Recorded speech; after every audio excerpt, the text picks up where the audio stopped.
So I'm going to get straight into the problem I have with monk mode. And it's not a problem I have with monk mode itself. It's just the way it is presented, especially within the self-improvement community. So,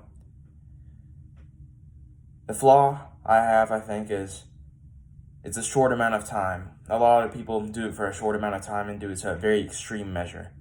So you go totally extreme for 20 days, which is a relatively short amount of time in the grand scheme of things. And when you're done, what do you do? What do you do when you're done? When you're done with your 20-day monk mode, you've achieved a little. After 21 days, you're going to achieve some stuff, but you're not going to achieve anything incredible in your first 21-day monk mode. So what do you do when it's over? You fall off to materialistic desires, cars, parties, drugs. You spend your money like crazy, and next thing you know, all of that monk mode was for nothing. All of that extreme dedication you put in was for nothing. And I still think you should get to a certain point where you are kind of extreme. I wake up at 4:30, 5 in the morning, depending on if I work the day before, or the night before. So I think you do need to be somewhat extreme. But I want to talk about what I would like instead of monk mode, and just my opinion. There's this concept called Kaizen. It's a Japanese thing, I think. But basically it means continuous improvement.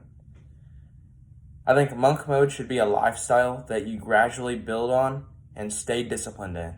So you're building like building blocks on it. You level up your skill on monk mode. So you're at level 1, and maybe next day you level it up a little bit, level up a little more. Now you level up more. And then eventually you're up to level 2. You know what I'm talking about. Slight improvements lead to an incredible change over time. So I'm going to tell a story about 2 young men. We'll say they're 21 years old, and they both got their first job. Or not first job, but they got their job that they planned to be in. And they both get off of work. They both have relatively the same physique. They both have the same amount of money. They both have the same salary. They're both almost exactly the same. And they get off of work.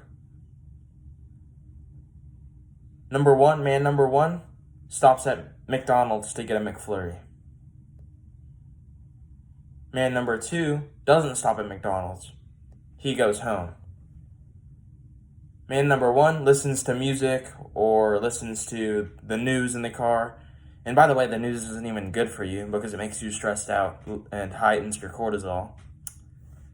And the second man, the same man that didn't stop for the McFlurry, is listening to a podcast to enrich his ideas on wealth. You know, listening to Chris Williamson, Andrew Huberman. A lot of these people that can enrich your knowledge and improve your life. And both men do these things every day. It's not that big of a difference. Well, if you eat one McFlurry, it's not going to destroy your physique and destroy your progress. And if you spend one day not listening to a podcast, that's not going to destroy your knowledge of wealth. But over time, slight improvements lead to an incredible change. Man number 1, after 20 years, his salary's barely gone up. Maybe he started at $37,000 a year, now he's up at $41,000 a year. The other man, he's climbed up the ladder, he's already at $120,000 a year. Man number 1 is fat and unhealthy. Man number 2 is relatively healthy. We're going to say they both maybe train a little bit, but we're not even going to put the training part in there. The one who isn't stopping for the McFlurries, the one who's eating relatively healthy, is going to be healthier than the one who's stopping for a McFlurry every other day. We're not even talking about training. Because this man was getting a McFlurry every other day. His slight, not improvements, I'm trying to think of the word. His slight decrease in, or his slight failures, I'm trying to think of the word, but I think you know what I'm talking about. he goes down. You know, eating a McFlurry, one McFlurry, maybe two McFlurries isn't going to destroy your health. It won't. But he keeps doing it, and eventually it goes down. His knowledge, he's not expanding his knowledge. He's expanding his stress. He's heightening his cortisol. He's listening to degenerate rap music. And the first man is expanding his knowledge and eating healthy. These are two simple habits, and these slight improvements lead to an incredible change over time.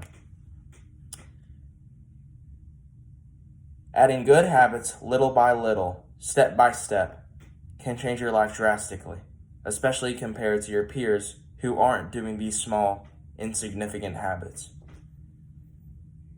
And now I have an actionable step. Pick one good habit that you will start doing. Exercise, prayer, meditation, podcasts instead of music in the car, getting up early or staying up late to work on something purposeful. For me, that's YouTube and school.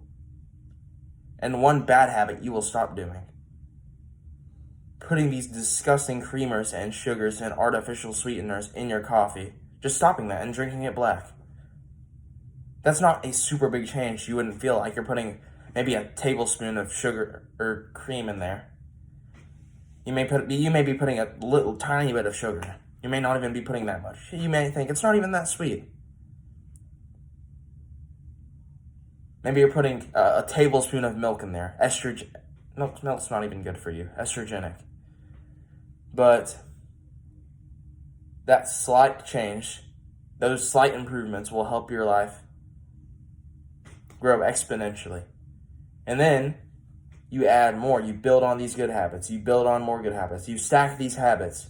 And your productivity and your life quality is shooting through the roof. And getting rid of these bad habits. So you're habit stacking.